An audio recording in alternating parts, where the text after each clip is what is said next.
اچھا کاظمی صاحب اب ذرا یہ فرما دیجئے گا کہ یہ جو آپ تذکرہ کر رہے تھے نا کہ جب وہ پینما پہ رزلٹ آیا اس کے اوپر جب فیصلہ آیا تھا تو پھر قاہرہ صاحب نے ایک بڑی پریس کانفرنس کی تھی.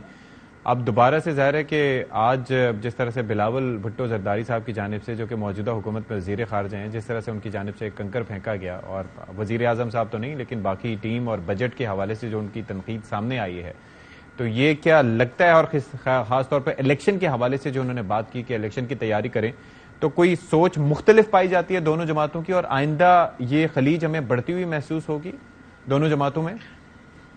دیکھیں مغرب میں نا کچھ لوگ ہوتے ہیں وہ پچھلی دہائیوں میں رہ رہے ہوتے ہیں. انہوں نے اپنا لائف سٹائل ایسا بنایا ہوتا ہے کہ گھر کے اندر برتن پرانے, ٹی وی پرانا, کپڑے 60s کے یا 70s کے پہنے ہوتے ہیں.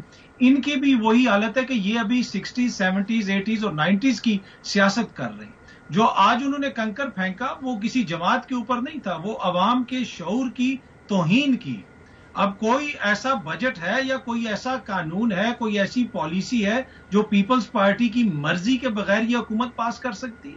آدھی دنیا بلاول صاحب گھوم کے آگے اس کابینہ کے وہ رکن ہیں جہاں پہ بجٹ بھی ڈسکس ہوتا ہے, دیگر چیزیں بھی ڈسکس ہوتی ہیں. یہ سمجھ رہے یہ ہیں کہ یہ ابھی بھی وہ دور ہے کہ ایک چینل ہے, 4 اخبارات ہیں, 15 صحافی ہیں اور اس طریقے سے بیانیہ بن جائے گا. یہ دیکھیں ڈیجیٹل میڈیا کا دور ہے, ٹک ٹاک کا دور ہے. کیا ہم نے دیکھا نہیں کہ انہوں نے کیا کچھ کیا اور کس کس جگہ پہ انہوں نے کس کا ساتھ دیا؟ یہ تو بالکل ہے کہ اب یہ آ کے عوام کو بیوقوف بنانے کے لیے ان کے شعور کی توہین اس طریقے سے کر رہے ہیں کہ دیکھیں جناب ہمارے اختلافات ہو گئے. کیا ان کے اختلافات اس چیز کے اوپر ہو رہے ہیں گزشتہ 1 سال کے دوران جہاں پہ کوئی مفاد عامہ کا کوئی مسئلہ ہو؟ کیا نیب کے قانون کی تبدیلی پہ کوئی ان کو مسئلہ ہوا؟ اوورسیز پاکستانیوں کا ووٹ کا رائٹ جب ختم کیا ان کو کوئی مسئلہ ہوا؟ ان کا مسئلہ کیا ہوتا ہے؟ ان کا مسئلہ یہ بھی نہیں ہوتا کہ چیئرمین پی سی بی کون بہتر ہوگا کرکٹ پاکستان کے لیے. ان کا مسئلہ یہ ہوتا ہے کہ بندہ کس کا ہوگا, زرداری صاحب کا یا میاں صاحب کا. تو یہ سراسر عوام کو ایک طرح سے ان کی آنکھوں میں دھول جھونکنے والی بات ہے. لیکن یہ 2023 ہے, اس میں ایسا ہو نہیں پائے. لغاری صاحب آپ کو لگتا ہے کہ ایسا ہو نہیں پائے گا کیونکہ جب سے یہ اقتدار میں یہ جماعتیں آئی ہیں جو 11-12 رکنی اتحاد ہے اور اس کے اندر ہم نے دیکھا کہ پیپلز پارٹی نے جس طرح سے وزارتیں لی, جو وزارتیں جن کا عوامی مسائل سے لینا دینا نہیں تھا, ظاہر پالیسی سے لینا دینا تھا. فورن افیئرز ایک بڑی اہم وزارت ہے وہ لی گئی, پھر دوسری وزارتیں ماحولیات کی لے لیں, اس طرح کی وزارتیں لے لیں جس کے اندر عوام سے سننی نہیں پڑتی تھیں.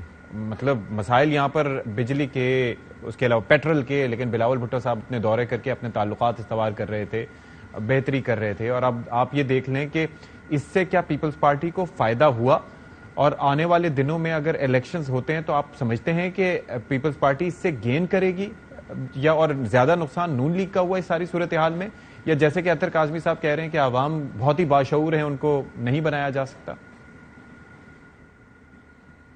میرے خیال میں کہ ہم بہت زیادہ اوور اسٹیمیٹ کرتے ہیں چیزوں کو.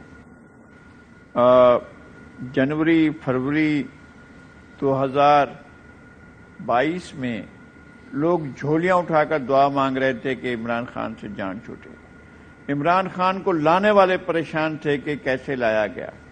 عمران خان ایک ایسی دھاندلی کے ذریعے اور تاریخ ساز دھاندلی کے ذریعے وہ اقتدار میں لائے گئے اور جس کے لیے پاکستان کے عوام کے ساتھ مذاق کیا گیا. اور اگر ان کا وہ اقتدار میں آ سکتے ہیں, اگر ان کو اقتدار میں لایا جا سکتا ہے, اس ملک میں کچھ بھی ہو سکتا ہے.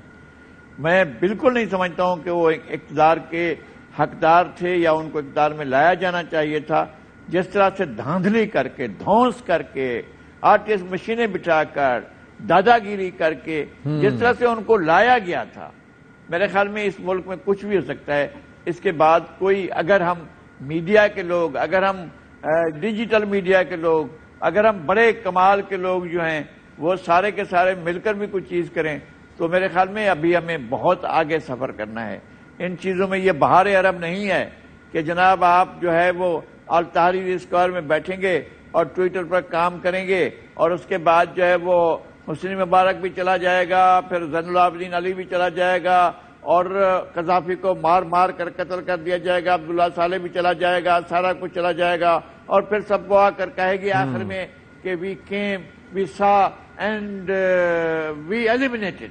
وہ اس طرح آ کر ہیلری کلنٹن کہے گی اور پھر اس کے بعد سکوت چھا جائے گا اور پھر وہ بہار عرب خزائیں عرب میں تبدیل ہو جائے گی. ہم وہ لوگ ہیں بھائی, ہم کوئی ایسا نہیں ہے کہ ہمارے ڈیجیٹل میڈیا جو ہے کوئی بہت بڑا انقلاب لے کر آتا ہے. اب بھی لوگ میں دیکھ رہا ہوں کس طرح سے اپنی ریٹنگ کر رہے ہیں, لیکن کیا آپ کر کے رہے ہیں, کیا ہو رہا ہے, پاکستان کی معروضیت کیا ہے, پاکستان کی آبجیکٹیوٹی کیا ہے. دھونس سے, دھاندلی سے, دادا گیری سے جو ہے وہ عمران خان کو لایا جا سکتا ہے تو کچھ بھی کیا جا سکتا ہے. اس میں ایک چھوٹی سی چیز الیکشن میں بھی ہم نے دیکھا کہ کیا صورتحال ہو گئی, اور ظاہر ہے کہ اطہر صاحب مختصراً آپ اپنا کامنٹ دے دیجیے گا. مختصر میں ایڈ کروں. دیکھیں بالکل بجا فرمایا لغاری صاحب نے, پر جو انہوں نے مثالیں دی وہ ساری وہاں پہ یا تو آمریت تھی یا پھر اس طرح کی کوئی حکومتیں تھیں جن کا جمہوریت سے کوئی تعلق نہیں. ہم ایک جمہوری ملک میں رہتے ہیں, 50 برس قبل ہمارے بزرگوں نے ہمیں آئین دے دیا تھا اور اس آئین کے مطابق اس ملک میں چیزیں ہوتی ہیں. یہ ڈفرنس ہے. تو یا تو پھر ہم کہہ دیں کہ ہم ایک جمہوری ملک میں نہیں رہتے, اس آئین کی کوئی وقت نہیں ہے, ان جمہوری رائٹس کا کوئی وقت نہیں ہے, پھر ٹھیک ہے وہ ایک الگ بحث ہے.